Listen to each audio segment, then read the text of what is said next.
Nossa aula de hoje, bom dia, né, para todo mundo, é sobre fazer uma prática no programa Geoda. Nós vamos fazer tanto uma análise exploratória, que é algo que a gente já começou a fazer no SPSS, usando os gráficos que a gente já viu até o momento.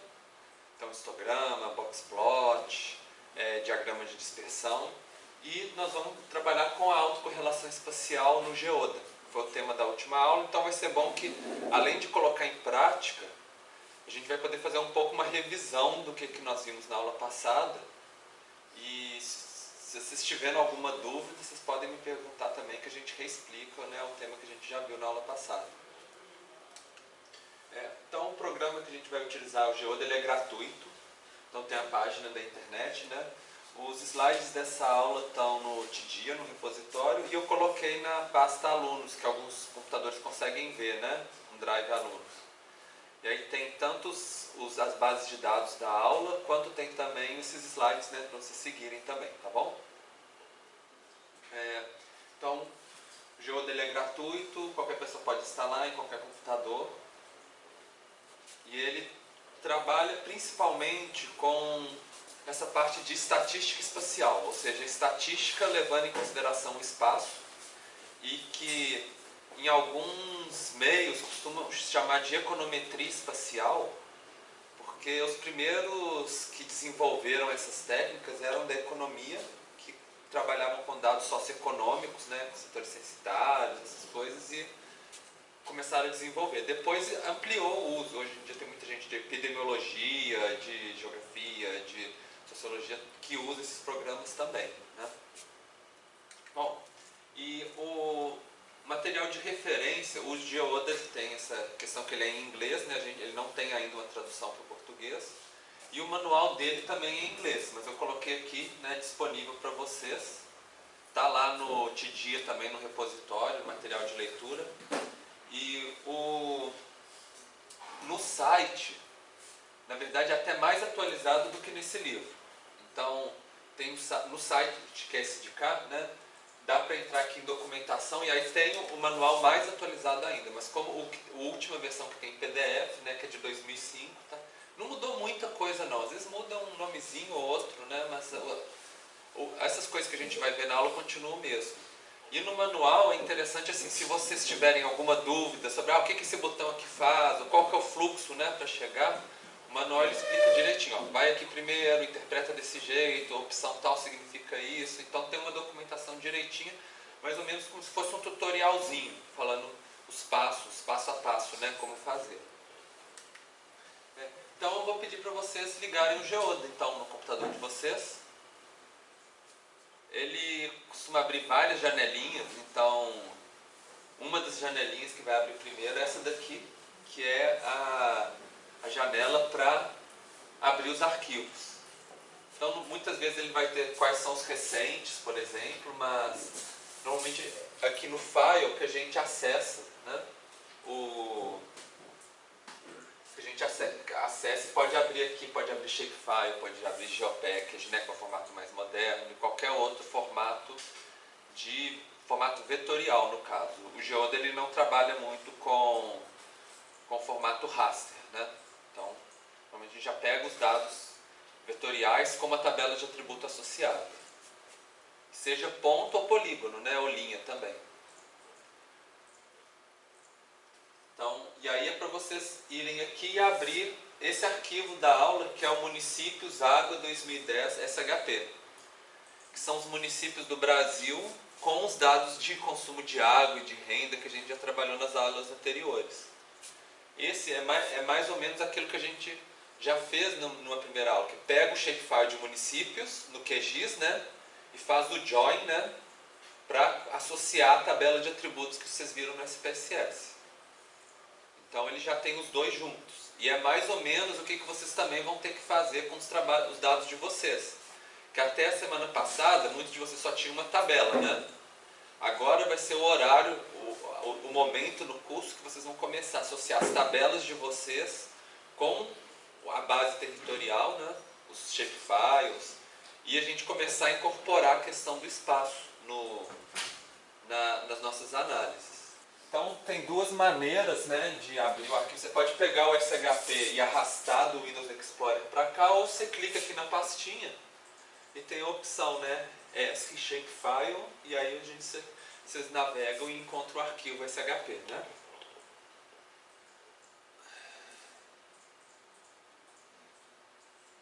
Então, podemos continuar a aula então? Certo. Bom, então vamos começar a primeira parte, a análise exploratória. O Geoda, ele é voltado, assim, embora o QGIS, por exemplo, ele é muito voltado para a gente produzir um dado, ou seja, fazer uma análise que dá um resultado, que modifica os nossos dados. O Geoda, ele é muito voltado para o que a gente chama de análise exploratória, que você consegue interagir fazendo gráficos e mapas ao mesmo tempo, e quando você altera um, ele altera o outro, ele interage o mapa com o gráfico. A gente vai ver um pouco isso, porque às vezes assim, não é um produto que você quer gerar um mapa, mas que você quer investigar os seus dados para familiarizar com eles, né? Então, vocês devem ter o mapa que abriu de vocês do Brasil, né? Uma janelinha com o mapa do Brasil. E para a gente colorir esse mapa, vocês simplesmente clicam com o botão direito em cima do mapa, o botão direito do mouse, vai abrir várias opções. E aí a gente coloca esse aqui, Change Current Map Type, que é o mudar o tipo de mapa. E tem vários tipos de mapa que a gente pode escolher para visualizar. Então eu vou começar pedindo para vocês escolherem esse Standard Deviation, que é o de desvio padrão. Desvio padrão é um conceito que vocês já aprenderam, né, na disciplina. Então ele vai calcular o desvio padrão de uma variável no nosso mapa e vai dividir em classes de desvio padrão, ou seja, um acima da média, um abaixo da média, dois desvios padrões acima da média. E aí a gente consegue visualizar o mapa. Então é isso, clica com o botão direito, mudar, Standard Deviation, vocês escolhem pode ser a renda, pode ser o consumo, né? A variável que vocês acharem mais interessante. E, por exemplo, se fosse a renda per capita, ia dar mais ou menos esse de cá, né? Esse tipo de mapa, que é o por desvio padrão, que aí tem as classes aqui, né? Falando quantos desvio padrões, os valores direitinho, né?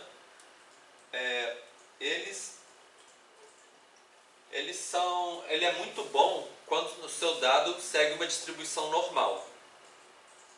Porque aí realmente você tem um motivo, né? Agora, quando os dados são muito diferentes de uma distribuição normal, normalmente se aconselha usar outros tipos de visualização, né?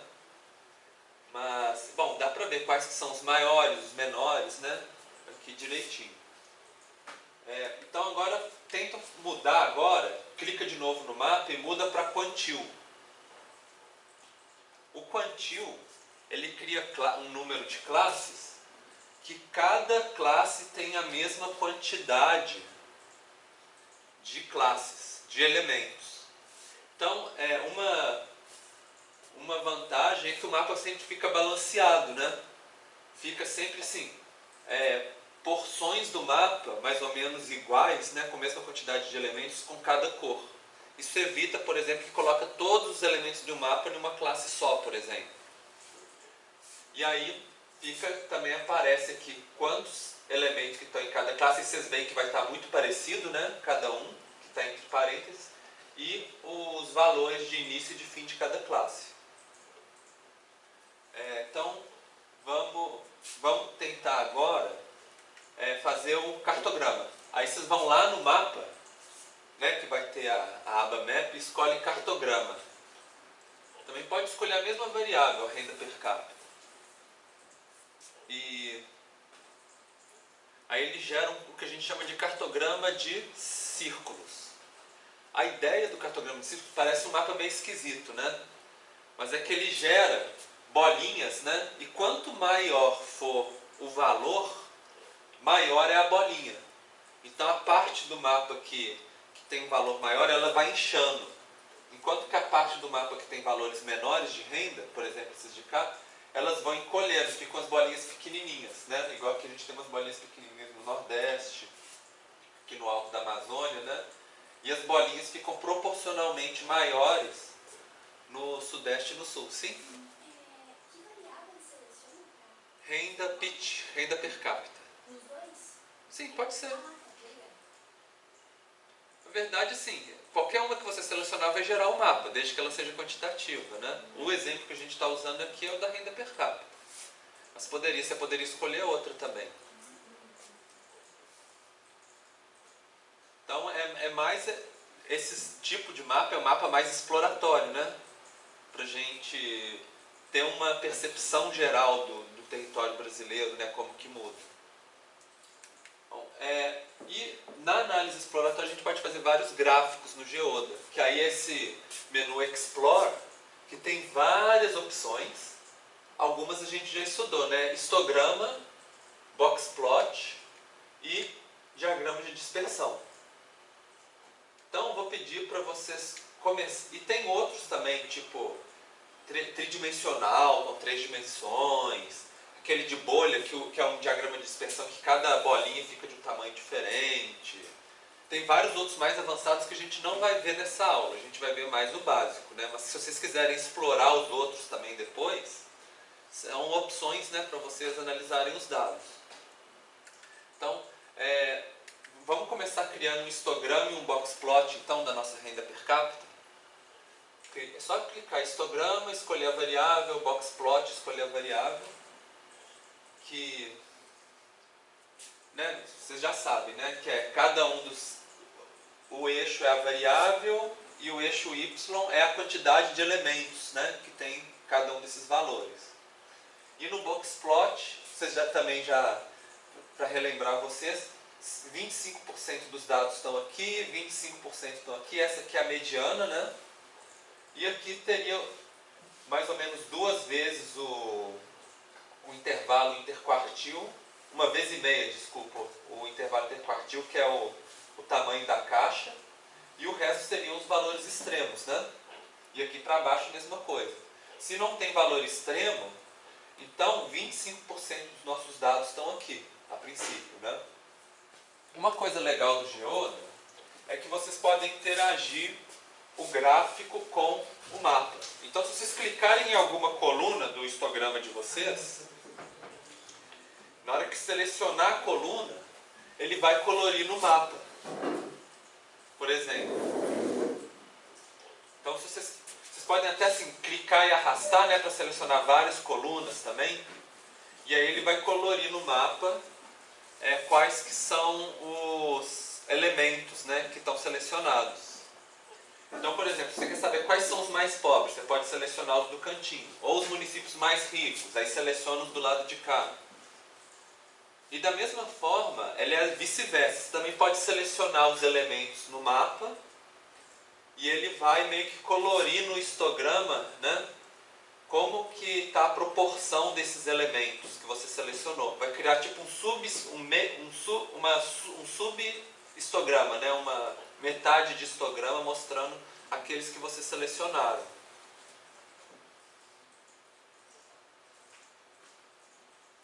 Isso é o que eu estava falando para vocês, que é um pouco da análise exploratória, né, de interagir com os dados. Sim. Está com menos classes, talvez. Você pode clicar com o botão direito no histograma, ele tem várias opções.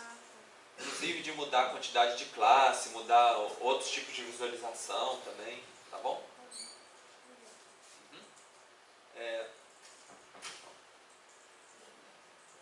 Então, pega os dados de aula no repositório ou na pasta alunos e abre o Geoda que a gente vai estar fazendo a aula, tá bom?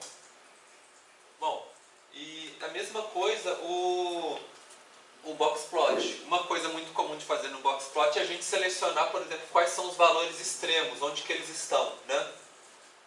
Então vocês podem clicar e arrastar, selecionando, né, essa área toda, e aí ele vai mostrar no mapa onde que estão localizados os nossos valores extremos. Que aí a gente já começa a pensar assim, por que será que esses valores extremos estão localizados aí, né? Então a gente está vendo, por exemplo, tem Brasília, Belo Horizonte, São Paulo, Rio de Janeiro, né? Tem as capitais mais para o sudeste e para o sul também, e algumas outras cidades, né, que também são maiores, que são talvez as que tenham maior renda no Brasil, né? que eles se desviam da média do Brasil. Então é um pouco que a gente pode trabalhar para a gente conseguir localizar e pensar por que será que eles estão acima da média, né, do restante do Brasil. É um pouco a gente trabalhar com os dados e familiarizar com eles.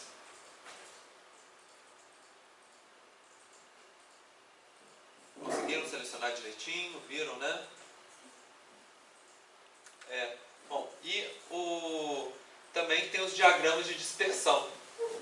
E eu vou pedir para vocês para começar fazendo o que a gente chama de matriz de diagramas de dispersão, que é Explore Scatterplot Matrix. E aí vocês podem passar para cá quais que são as variáveis que vocês querem colocar. A gente já viu um pouco no SPSS, né? Agora a gente vai fazer no Geoda. Se a gente quisesse passar 5, 6, ia ficar uma matriz tudo pequenininho, né? Por isso 3 é bom. 3 já dá para começar. Então simplesmente chega e passa para cá. Renda per capita, o consumo 1, que é o consumo pela população, né? Por pessoa. E, por exemplo, o índice de Gini, que seria a desigualdade social de renda, né, existente em cada município. Para a gente ver como que fica.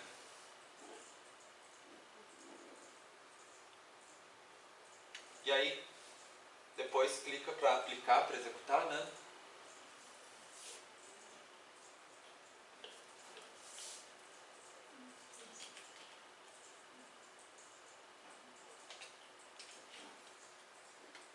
Então, deve ter dado mais ou menos aqui para vocês. Então, a gente tem cada uma das variáveis aqui e cada uma das variáveis aqui. Quando a variável cruza com ela mesma, está o histograma. Né? Um histograma de renda, de consumo, de índice de Gini. E quando cruza com outra, tem o diagrama de dispersão. E também dá para interagir dentro dele. Vocês podem, por exemplo, selecionar um conjunto de elementos e aí ele vai selecionar em todos, né? Você vai conseguir ver em todos os diagramas de dispersão.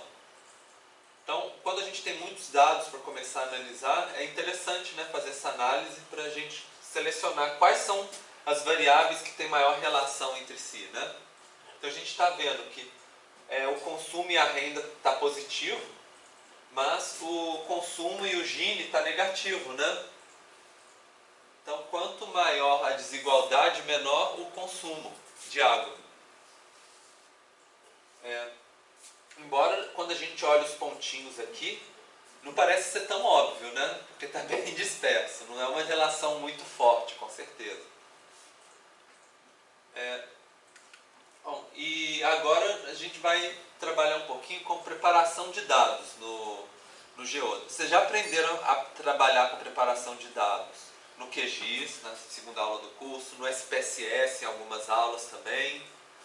Agora, a gente vai aprender também o básico de manipular dados no Geoda, que não é difícil, é mais ou menos a mesma coisa dos outros, sabe?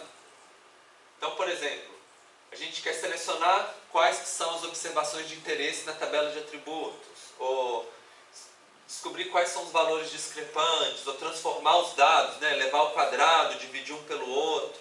A gente pode fazer isso no Geoda também. Então, no menu principal do Geoda, a gente tem a tabela de atributos aqui.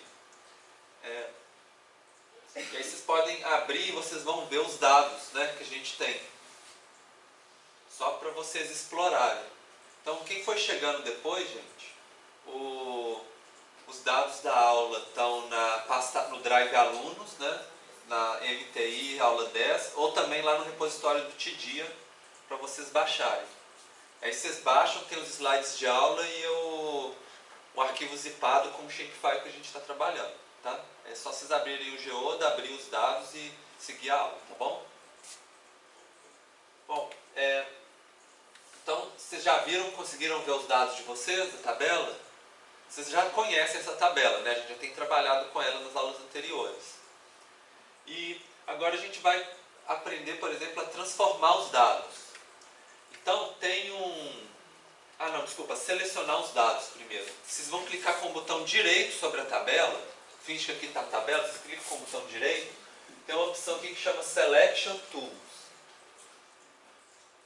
Então, vocês clicam com o botão direito em cima da tabela, onde tem os dados, né? E escolhe essa opção que chama Selection Tool. O Selection Tool, ele serve para a gente selecionar baseado em algum critério. Então vai abrir uma janela para vocês, o Selection Tool, né? A gente vai escolher fazer uma nova seleção, porque tem a opção, por exemplo, de selecionar dentro de uma seleção ou acrescentar uma seleção, né? Mas a gente vai só criar uma nova. Escolhe qual que é a variável que a gente vai querer. E a gente fala assim, select all in a range, quer dizer, selecionar todos que estão entre. Vamos colocar 0 e 0. Simplesmente para selecionar todos que são valor 0. O nosso consumo de água, né, no caso. Quando fizer isso, ele vai selecionar todos os dados. E aí a gente vai escolher essa opção, inverter a seleção. Primeiro selecionar todos, né? Clica aqui. Que aí ele vai selecionar só os que estão valor 0. E depois invert selection, ele vai falar assim, deseleciona o que tem valor 0 e seleciona todos os outros, né? O inverso da seleção.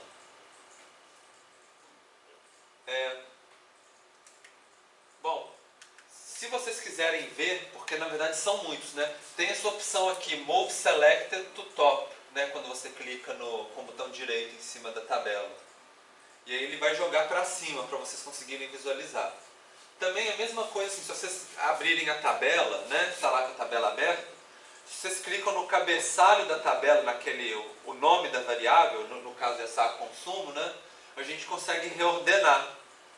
Ordem crescente, ordem decrescente, e aí na ordem crescente vai começar do 0, que são os que vocês selecionaram, né? Ou não, né? O contrário agora. Como que eu acesso a tabela em si? A tabela em si, na janela principal do Geoda, tem um símbolo de uma tabelinha aqui. Também tem aqui também, eu não sei qual deles aqui, Table, também tem jeito de você acessar por aqui. Mas tem um ícone do Table. Certo? Então você acessou a tabela, né? Aí você vai e seleciona aqui. Clica com o botão direito, escolhe Selection Tool e aí seleciona consumo, select 0 até 0 e depois select all, né? E depois inverter a seleção. Vocês conseguiram ver se selecionou os dados de vocês? Tem alguém? Com amarelo. Com amarelo, né? É isso mesmo. Simplesmente. Certo? Agora a gente vai exportar só os elementos que a gente selecionou. Então, vocês podem até fechar a tabela se vocês quiserem. Deve estar selecionado no mapa, né? E a gente vai em File, Save Selected As. Que é justamente salvar as feições selecionadas como, né? E vai aparecer uma janela para salvar. E eu vou pedir para vocês marcarem essa caixinha que é Create a Project File. Porque aí, além de gravar um novo shapefile, ele vai gravar também um projeto do Geoda junto, para que vocês possam abrir esse projeto já com as novas variáveis, só as feições que a gente selecionou. Se não fizesse isso, não tem problema. Aí a gente teria que abrir o Geoda, abrir igual vocês abriram o shapefile, também não tem problema nenhum. Isso aqui é só para agilizar, para a gente já ter um projeto gravado, né? E aí, escolhe aqui na pastinha, né, qual que é a pasta que vocês querem gravar e o nome do arquivo, que eu coloquei o mesmo nome com selected, ou selecionado, se vocês quiserem, né? Só para lembrar vocês que esse é o shapefile do que a gente selecionou algumas feições. E aí vocês clicam em OK, né? Depois que vocês clicarem em OK, aí assim, a gente já criou um projeto, um arquivo de projeto. Aí a gente pode vir aqui em Open Project, em primeiro Close, que aí a gente fecha o projeto atual. Se quisesse, podia até salvar, né, se quisesse, para manter, se a gente quisesse reabrir as telas de novo. Mas a gente vai em Open Project depois para abrir esse projeto novo que vocês acabaram de gravar. Em GeoPackage? Pode salvar? Olha, e o Geoda funciona bem com o GeoPackage. A gente estava usando na aula Shapefile, mas na prática tanto faz, sabe? Então, por exemplo, hoje em dia a recomendação das pessoas é trabalhar o máximo possível em GeoPackage, que é um formato melhor, né? Mas na maioria dos lugares você vai ainda encontrar os dados em Shapefile. Então, mas os dois funcionam direitinho, não vai ter problema nenhum, tá?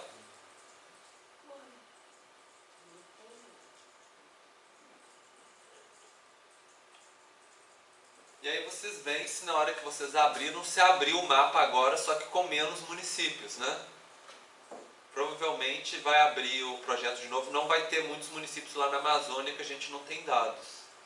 Deve estar mais ou menos assim o mapa para vocês, né? Alguém, por acaso, o mapa ficou com todos os municípios de novo? Não, todos estão assim, né? Então tá. O seu está com todos? Então, se está com todos, deve ser porque vocês fizeram alguma coisa diferente aqui. Porque, normalmente, se você selecionou aqui direitinho, não era para estar todos selecionados no de vocês. Vocês podem, se vocês quiserem, voltar de novo e tentar abrir a tabela de atributos e tentar selecionar de novo. Então a gente está aqui. A partir daqui, que todos a gente tem só os municípios que têm a água, a gente vai poder começar a fazer análises só relacionando a água com outras variáveis. Então, por exemplo, se a gente quisesse criar uma nova variável, por exemplo, a gente tem o menu Table Calculator, que aí vai abrir essa janela para vocês. E aí tem vários tipos de transformações que podem ser feitas. A mais simples é essa aqui, Univariate, que é você pegar uma variável, aplicar uma transformação e ele vai criar uma nova variável para vocês. Para criar uma nova, vocês já estão nessa mesma, então vai em Table Calculator, né? E aí aqui, vai na aba Univariate. Primeira coisa que a gente vai fazer, adicionar uma variável, add variable. Que aí a gente coloca um nome, pode ser logcons, para a gente fazer o logaritmo do consumo, por exemplo. E aqui a gente escolhe que é o consumo e que a transformação é o logaritmo de base 10. Tem várias outras transformações aqui. Raiz quadrada, logaritmo neperiano, né, que é uma outra base. E daria para criar várias variáveis. E aí, conforme a gente seleciona, ele escreve a fórmula aqui, do que ele está fazendo. Ó, cria uma variável log do consumo, que é igual ao logaritmo dessa variável.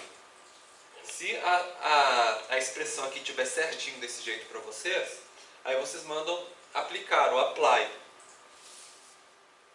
Sim. Eu só não consegui colocar o nome da variável. Você clica em Add Variable e aí clica aqui. Tá? Porque se você não quiser adicionar, você poderia, por exemplo, substituir uma outra variável que já existe. Mas aí você vai perder a informação, né? Então, às vezes, é melhor criar uma nova coluna. Além disso, tem uma outra aba, né, que é o Bivariate, que ele faz operações entre duas variáveis. Então, se a gente tem, por exemplo, o PIB, né, e a gente quer criar o PIB per capita, por exemplo, do município. Então, a gente pode colocar PIB, qual que é a operação, no caso, dividir, né, para ser dividido pela população, mas a gente também poderia colocar multiplicado, somado, subtraído, né, dependendo do que a gente quisesse. E a outra variável, a que tem a população, é essa GEL12, tá? Que já vem do IBGE. E aqui é a mesma coisa, clica para adicionar uma variável e na janelinha que vai aparecer, vocês escrevem, por exemplo, PIB capita, por exemplo, né? Ou alguma coisa assim, só para lembrar que é o PIB per capita. E aí vai ficar a expressão assim, a nova variável, que é o PIB per capita, é igual a essa dividido pela outra.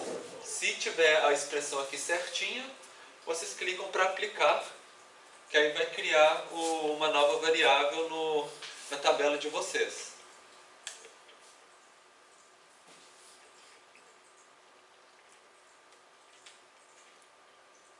Certo? Então, vocês clicam em aplicar, e aí só para vocês verificarem se criou, ver na tabela de vocês se criou duas colunas. Ele normalmente já vai criando sempre do lado esquerdo, se está o log do consumo e se está o PIB per capita também. Certo? Então é isso, é relativamente simples. Vocês viram como transformar a variável, criar variável nova no Geoda. E lembrando assim que depois vocês podem exportar, né, tanto como shapefile, ou então abrir o DBF no SPSS. Então dá pra gente trabalhar jogando um com o outro, né?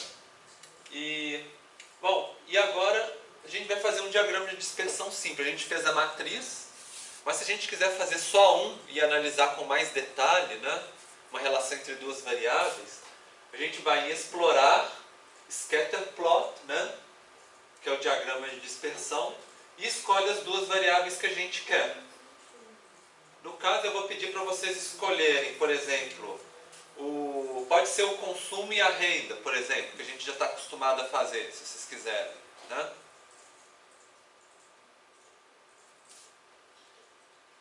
Então, é a renda PIT e o consumo 1, né, por exemplo. E vocês veem, no caso aqui está outro, né, outra variável, mas seria mais ou menos a mesma ideia, né, que vai ter uma relação positiva, né, e ele vai gerar para vocês, tem uma variável, a outra variável, ele costuma colocar uma linha pontilhada onde tem um valor mínimo da variável e gerar uma linha de tendência também, né. Aqui embaixo, a gente vai ver isso com mais detalhe como que interpreta nas próximas aulas, mas ele fala o número de observações e ele dá o nosso coeficiente de determinação. Coeficiente de determinação, vocês lembram o que significa? Alguém lembra? Isso, então quanto que a variação de uma varia na outra, né? De vocês deve estar 0,36? Quanto que está o de vocês? Por aí, né? E aqui tem mais certas informações dessa reta aqui, que a gente vai ver mais pra frente na aula de regressão, como que a gente interpreta cada um desses fatores. Por enquanto não precisa preocupar tanto com isso, tá? Bom, e outras coisas, se vocês clicarem com o botão direito no histograma, no nosso diagrama de dispersão, ele tem várias opções. Por exemplo, você pode ver, por exemplo, na forma de desvio padrão, por exemplo, valores padronizados, ou no valor original, né? Que é via o Standardized Data. São modos, né? Vocês podem, por exemplo, tirar alguns dos elementos aqui do histograma, do diagrama de dispersão, se vocês não quiserem, se vocês não tiverem interesse na hora de, por exemplo, imprimir como figura, né? Pode gravar a imagem, por exemplo, mudar as cores, dá para fazer muita coisa, copiar para a área de transferência, né, para colar em algum lugar. Então tem várias opções. E vocês também podem selecionar, vou pedir para vocês assim, selecionem um grupo de variáveis, um grupo de casos. Clica e arrasta, né, para vocês selecionarem um conjunto de dados que parece estar meio discrepante dos outros, alguma coisa assim, se vocês quiserem. Na hora que vocês selecionam ele cria uma nova linha de tendência para esses dados selecionados, né? E ele ajusta os demais. Então ele separa aqui embaixo, fala assim, quantos que vocês selecionaram e qual que é o R2 desses que vocês selecionaram, né? O coeficiente de determinação. E quais que são dos restantes. Então você tem o total, o selecionado e os que não estão selecionados. A gente consegue fazer essa separação dos dados no diagrama de dispersão. E se vocês selecionassem, por exemplo, pelo mapa, ou pelo histograma, pelo boxplot, ele também selecionaria aqui. tudo é integrado. Selecionou nenhum, ele seleciona nos demais, né? E a gente consegue analisar todos eles ao mesmo tempo. E aí, eu queria mostrar uma outra certo de análise interessante para vocês. Tenta colocar na tela o diagrama de dispersão e o mapa, um do lado do outro. Se não estiver cobrindo, vocês arrastam, né? Só para ficar um de um lado e o outro do outro. Aí, agora vocês vão fazer o seguinte, no mapa, antes de selecionar, vocês vão apertar o botão Ctrl, manter pressionado o botão Ctrl do teclado e selecionar uma área. Pode ser uma quininha do mapa, por exemplo. Então você deixou o Ctrl pressionado, arrastou, selecionou, né? Com o retângulo selecionado, agora vocês vão clicar, provavelmente vocês vão ver que o que selecionou aqui apareceu aqui no box plot, não, no diagrama de dispersão, né? Agora vocês vão clicar nesse retângulo e lentamente vocês vão arrastar ele pelo mapa. Que aí, conforme vocês vão caminhando o retângulo pelo mapa, vocês veem o que acontece aqui no diagrama de dispersão. Vocês conseguem fazer uma janela móvel, né? Vocês vão mexendo ela e vocês conseguem interativamente ver como que vai mudando a seleção no diagrama de dispersão. Então agora a gente vai trabalhar com a parte de autocorrelação espacial, que é o tema que a gente viu na aula passada, né?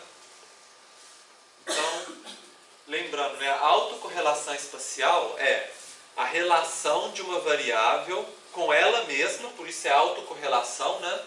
Só que no espaço, que é aquela ideia, se o valor de um dado em um elemento, ele está relacionado com o valor dos vizinhos, se é similar ao dos vizinhos ou se é o oposto dos vizinhos, né?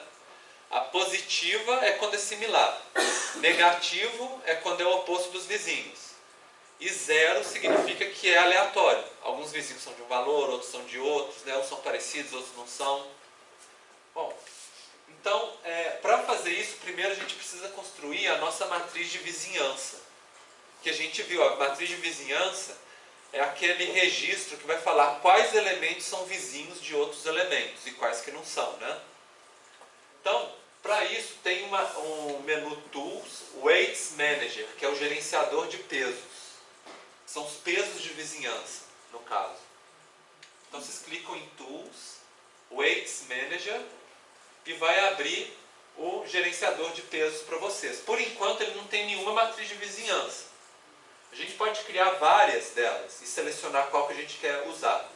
Então vocês clicam em Create para criar uma nova matriz de vizinhança e vai abrir essa janela aqui para vocês. Nessa janela, ele vai pedir para vocês uma variável de ID, ou seja, de um código que seja único para todos os elementos. Cada elemento tem um valor, né? A gente já tem o ID do IBGE, que é o código do município, a gente já pode utilizar. Se vocês por acaso tiverem um shapefile ou um conjunto de dados espaciais que não tem esse atributo, não tem problema. Ele pode gerar um novo também, aqui. Mas como a gente já tem, é legal já usar esse do IBGE que é mais padronizado, né? E aí, ele tem várias opções aqui para vocês escolherem o tipo de matriz de vizinhança que vocês querem. Primeiro, tem as duas abas, uma é contiguidade, ou seja, aqueles que dividem, né, o mesmo limite, que encostam um no outro. E tem o por distância, que é aquele que mostra assim, um peso relacionado à distância, de quão próximo um está do outro, a quantidade de vizinhos mais próximos, né? Nessa aula a gente vai utilizar principalmente de contiguidade, que é o mais utilizado. Se tiver algum dos grupos de vocês que os elementos não se tocam, né? Ou porque os municípios estão separados uns dos outros, ou porque é um arquivo de pontos, aí a gente explora mais essa aba dos pesos por distância. Se as bases de dados de vocês, todo mundo encosta uns nos outros, a gente escolhe de contiguidade. Tá? Então, primeiro, vamos tentar revisar algumas coisas que a gente viu na aula passada. A gente tem aqui a contiguidade de rainha e a de torre. Então tem aqui no slide, né, a de rainha em todas as direções, inclusive quando encosta só uma quininha, né, um vértice, e o de torre é só na vertical e horizontal, ou seja, quando compartilha uma linha, né? Se compartilha só um vértice, ele não marca como vizinho. Então vamos começar colocando como rainha, por exemplo. A gente também tem aqui a ordem de contiguidade. Ordem de contiguidade, se a gente quer colocar, por exemplo, só os vizinhos que encostam, ou se a gente quer incluir, ou se a gente quer ver, por exemplo, só os vizinhos dos vizinhos, que seria, né, a segunda, ou o vizinho do vizinho do vizinho, ou seja, como se fossem os níveis, né? Se a gente tiver um elemento, a gente tem os vizinhos, ou a gente quer ver os vizinhos dos vizinhos, né? Que seria outro, ou então o vizinho do vizinho do vizinho, né? Mas, se a gente escolher aqui só o 2, ele vai pegar só esse aro de fora, ele não vai pegar os vizinhos. Se a gente quiser escolher esse e esse junto, a gente tem a opção de incluir as ordens inferiores. A gente poderia colocar 2 e incluir a ordem 1 também, por exemplo, né? Mas, a princípio, vamos manter só o vizinho mais próximo mesmo, né? Aquele que realmente encosta um no outro. Que normalmente é o que se utiliza, embora a gente pode fazer vários testes, né?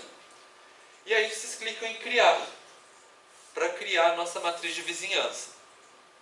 Provavelmente vai pedir para vocês para falar o nome do arquivo, né? Escolher uma pasta para vocês criarem. Que é o valor para vocês criarem. Bom dia.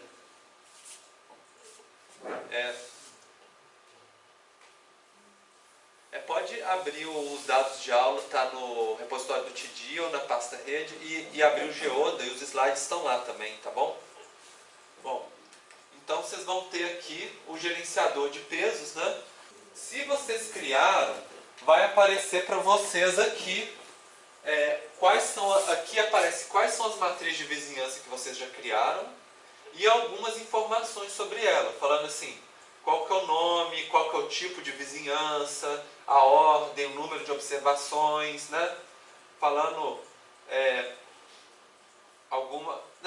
algumas questões de vizinhança. E a gente pode explorar algumas opções aqui embaixo. Por exemplo, se vocês clicarem no histograma... Eu só queria falar para vocês assim, que quando vocês gravaram, né, esse GAL, se a gente abrir no bloco de notas, quem quiser abrir pode abrir, mas aqui já está aqui na tela, ele estrutura assim desse jeito. Ele fala, aqui é o número de observações e qual que é o arquivo, né, qual que é o arquivo de identificação. Fala assim, para esse elemento que tem essa identificação do IBGE, ele é vizinho de quais? Aí, esse elemento aqui, ele é vizinho de quais? Esse. Então, ele fala assim, esse elemento, ele tem 4 vizinhos, tá vendo? Quais são os vizinhos? 1, 2, 3, 4. Esse elemento aqui tem 7 vizinhos. Quais? 1, 2, 3, 4, 5, 6, 7. E assim que ele informa, né? Quem que tem a vizinhança, que ele vai registrar aí. É diferente de uma matriz porque está em formato texto. Mas ele sempre fala quantos vizinhos e quais são os vizinhos, na linha de baixo. É simples, né? Bom, e vocês podem clicar aqui em histograma, por exemplo, que ele vai mostrar para vocês abrir um histograma falando assim, a quantidade de vizinhos e a frequência. Então, por exemplo, quantos que tem 2 vizinhos, quantos que tem 3 vizinhos, 4 vizinhos, né? E aí, inclusive, você pode selecionar e ver onde que eles estão no mapa também, né? Ver quais que tem 13, 15, 16 vizinhos, né? A gente tem o histograma aqui bonitinho. Tem também esse Connectivity Graph, que é esse de cá, o Connectivity Map, né? Que vai gerar um mapa, só que traçando linhas que estão conectando cada um dos polígonos. Esse é o que a gente costuma chamar de grafo, né, no caso. Que ele mostra quais que estão conectados. No caso, a gente já sabe, como é a contiguidade, é fácil da gente perceber que vai ter uma linha atravessando cada borda, né? Cada vizinhança. Mas se tivesse algum critério, por exemplo, esses critérios de distância, por exemplo, aí poderia dar um pouco diferente a conectividade. Então, era mais ou menos essa parte de matriz de vizinhança. E só para mostrar para vocês, se vocês vierem aqui de novo em criar, vocês podem criar uma nova matriz, né? E criar várias matrizes para depois vocês compararem quais que expressa melhor a autocorrelação espacial. Então, uma matriz que a gente poderia fazer, se vocês quiserem criar uma nova, seria uma matriz de distância. Então, tentem colocar, ir lá em criar, e aí aqui vocês colocam o ID do IBGE, né? E escolhe aqui na distância. Na distância tem várias opções também. Por exemplo, a distância pode ser em metros ou em quilômetros, por exemplo.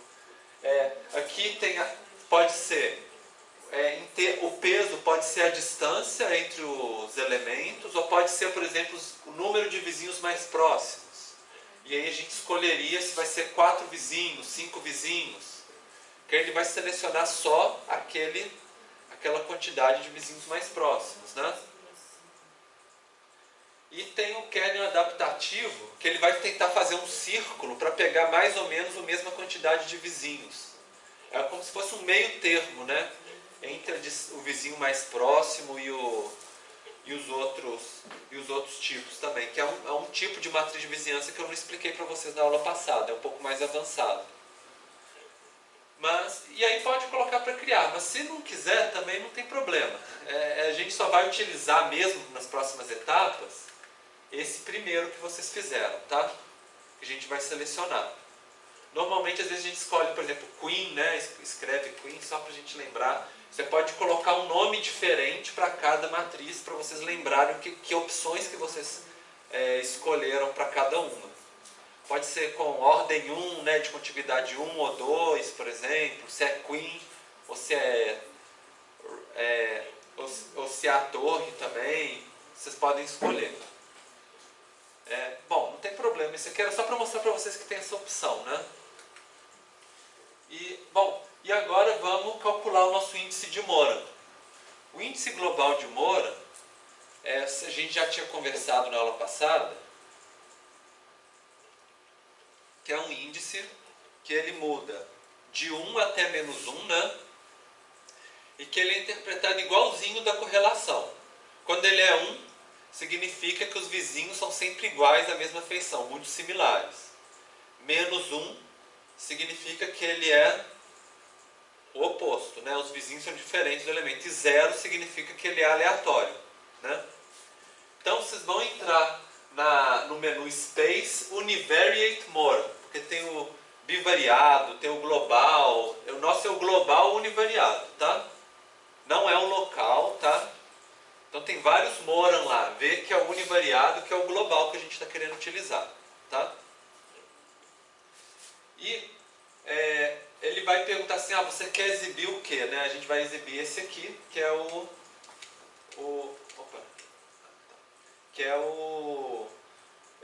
é um diagrama de dispersão, que ele vai colocar a variável, e aqui ele vai colocar os vizinhos, a média dos vizinhos. Vocês lembram que a gente viu isso na aula passada? É o diagrama de espalhamento de Moran, né?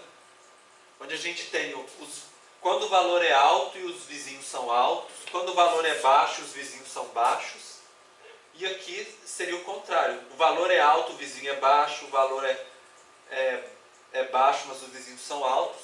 E esse quadrante aqui no meio é a média, né? Média dos valores e média dos vizinhos.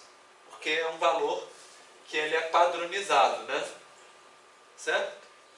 Lógico que se você clicar com o botão direito, você pode falar, não quero que seja padronizado, quero ver o valor original. Também dá. Mas o normal, o mais comum é a gente fazer padronizado, certo? E aí ele vai mostrar também a linha de tendência, mas não sei se vocês já estão acostumados, né? E ele vai mostrar aqui em cima o valor do índice de Moran, que está aqui em cima. Vocês viram de vocês? Deve ter dado 0,59. Né? Às vezes dá um pouquinho diferente, mas tudo bem. Então ele deu positivo, né? Mais próximo de 1 do que de 0, não foi? Não é totalmente autocorrelacionado, mas... E olhando o diagrama, parece realmente que ele tem uma forma mais alongadinha assim, né? Embora exista uma dispersão. Se tivesse certinho numa reta aqui, aí a gente poderia falar que seria, né, um valor muito alto, né? Mas existe um certo espalhamento e tem um ou outro elemento que cai fora. Que se a gente quisesse selecionar eles e ver no mapa, a gente poderia ver quais são esses, por exemplo, que tem um valor muito alto, mas que os vizinhos são relativamente mais baixos, né? Por exemplo. Eles fogem mais da nossa reta, né? Bom, e aí para vocês brincarem um pouquinho, vocês tentem selecionar um quadrante, por exemplo. Quadrante do alto-alto. E aí vocês selecionam ele e veem no mapa quais são os elementos que selecionou. Tentem selecionar os outros quadrantes também para vocês verem o que acontece. Para vocês verem onde que estão o baixo-baixo, onde que estão o alto-baixo, né? Só para vocês brincarem um pouquinho com os dados. O baixo, né, deve ter pego principalmente o nordeste, um pouco do norte e o sul.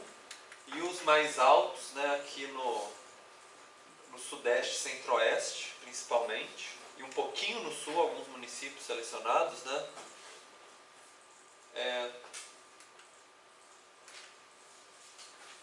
E o baixo-alto deve ter dado meio disperso no Brasil, né? Às vezes, justamente entre o baixo e o alto, a gente tem uma área de transição, né, também, que ela tem valores que às vezes são mais altos, às vezes são mais baixos. Seria mais ou menos essa a ideia. E às vezes, né, a gente vai ter, por exemplo, certos municípios do Nordeste que eles têm valor muito alto, principalmente as capitais, mas são rodeados de baixos, né? Por exemplo. Então seriam esses valores discrepantes do entorno que também aparecem na hora que a gente seleciona.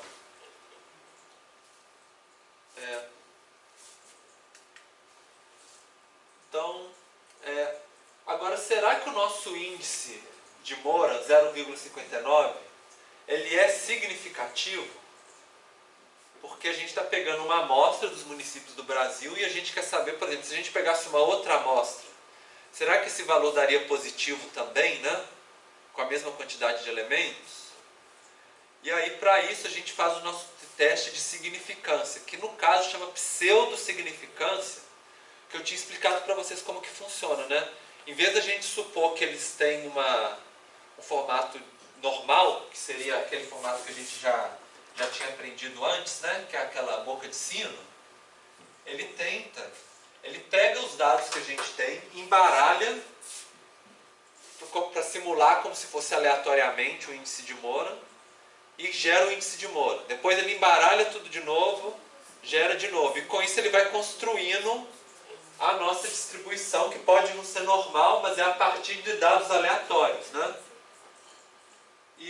Então, para fazer isso, vocês clicam com o botão direito em cima do diagrama de espalhamento de Moura e tem uma opção que chama Randomization, que está aqui.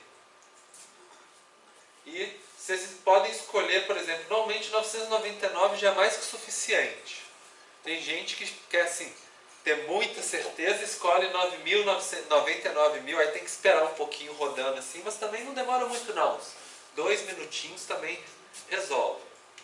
Aí 999, vocês clicam com o botão direito, Randomization, 999, né, 999 Permutations, quer dizer, embaralhar os dados 999 vezes para criar a nossa curva de distribuição. E depois que criar, ele vai verificar, né, se o valor 0,59, se ele conseguiu passar do limite crítico, né, de 5%. Ou 1%, né, por exemplo. Né? Porque esses são os valores aleatórios. Né? E aí o que a gente encontrou, se ele consegue estar bem na bordinha, para falar assim, olha, a chance de não ser aleatório, né, a chance de erro seria só de 5%. Então, deve ter gerado, vocês clicam em Run no caso, né? Cada vez que vocês clicarem em Run, ele refaz essas permutações aleatoriamente. E aí ele mostra, se fosse aleatório, a maioria dos casos estariam aqui nesse valor, o índice de Moore. Mas o nosso valor que a gente tem nos nossos dados está aqui, está longe, né, do aleatório. E aí a gente vê o reflexo disso. Fala, o valor P dá 0,001. Então a gente tem, então que significa 0,1%, né, no caso, que seria 99,9% de chance de que realmente, se a gente tirar outra amostra, o valor continua positivo. Então é muito grande a chance, né, dele continuar positivo, da gente conseguir extrapolar o dado da nossa amostra para a população, de não ter sido simplesmente aleatório, né? Existe talvez uma estrutura, né, que causa essa questão de vizinhança. E aqui ele fala algumas coisas assim, o índice de Moore, qual que foi, qual que era o esperado se fosse aleatório, né, seria mais ou menos menos 0,005, mas se vocês repetirem de novo pode mudar um pouquinho. Então comparando a média do aleatório com o que a gente conseguiu, um com o outro, aí deu esse valor P pra gente. É mais ou menos essa que é a ideia. Se vocês gerarem um valor do índice de Moore e caísse bem aqui no meio, em vez de estar aqui, no que a gente tivesse aqui no meio, provavelmente o valor P, né, seria mais alto. Não seria menor do que 0,05, que é o nosso limite mínimo, né, de 5% de erro que a gente costuma considerar. E vocês podem também, aqui a gente tem esse diagrama de espalhamento, vocês podem gravar os resultados na tabela de vocês. Que seria a gente colocar Save Results, né? Clica com o botão direito, Save Results, e escolhe se vocês querem os dados padronizados. Dado padronizado é aquele que vocês já aprenderam, né? X menos a média dividido pelo desvio padrão. E o valor dos vizinhos padronizado, que é a média dos vizinhos. Que é mais ou menos os valores que a gente usou para construir o gráfico, né? A gente pode adicionar na nossa tabela de dados do Shapefile que vocês têm. Além de fazer esse tipo de cálculo, uma das utilidades de ter esse valor da média dos vizinhos é porque, às vezes, se a gente não tem dado, por exemplo, de um certo elemento, a gente pode substituir pela média dos vizinhos, por exemplo. É algo muito utilizado quando a gente tem dados faltantes, né? E a gente quer usar a média dos vizinhos para a gente descobrir o valor, para a gente imputar um valor onde a gente não tem dado. É uma estratégia que é utilizada. Bom, então vocês já viram, e se vocês gravarem, cliquem em OK, vocês podem abrir a tabela de dados de vocês e ver que está lá as coluninhas com os novos dados que criou. Então, vocês conseguiram achar? Alguém não criou os dados na tabela? Deu tudo certo até agora? Certo? Bom, e agora a gente vai trabalhar com o índice local. O que eu tinha explicado para vocês? O índice global, que eu expliquei na aula passada, ele gera um valor para os nossos dados todos, né? Que deu 0,59. O índice local, ele vai gerar um valor para cada polígono, falando se aquele polígono ele é semelhante aos vizinhos ou se ele não é. Então, é como se fosse um índice de Moore, mas em vez de ser para o mapa inteiro, ele é para cada elementozinho do mapa. Então, vocês vão em Space Univariate Local Moore. Agora é o local, tá? Que a gente vai escolher. A gente vai escolher a mesma variável com o consumo 1, que é o consumo per capita, né? Anual.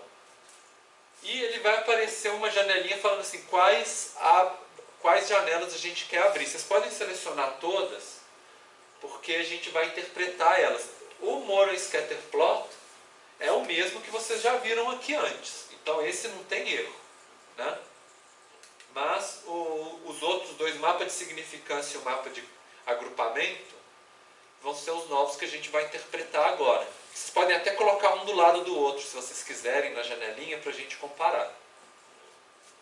E aí clique em OK, né, no caso. Então vamos interpretar os nossos dados.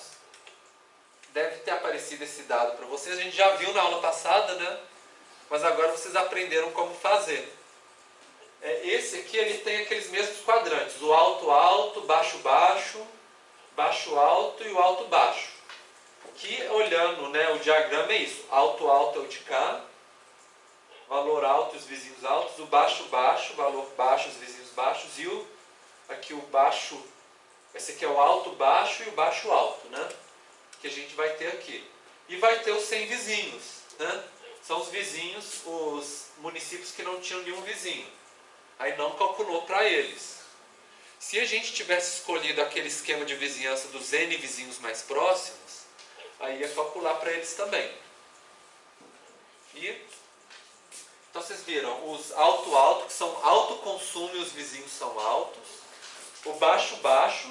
E esses em cinza são exatamente aqueles municípios que a gente não tem certeza no nosso teste da estatística local. E aí a gente deixa eles sem visualizar. E deve ter aparecido para vocês o mapa de significância também, né?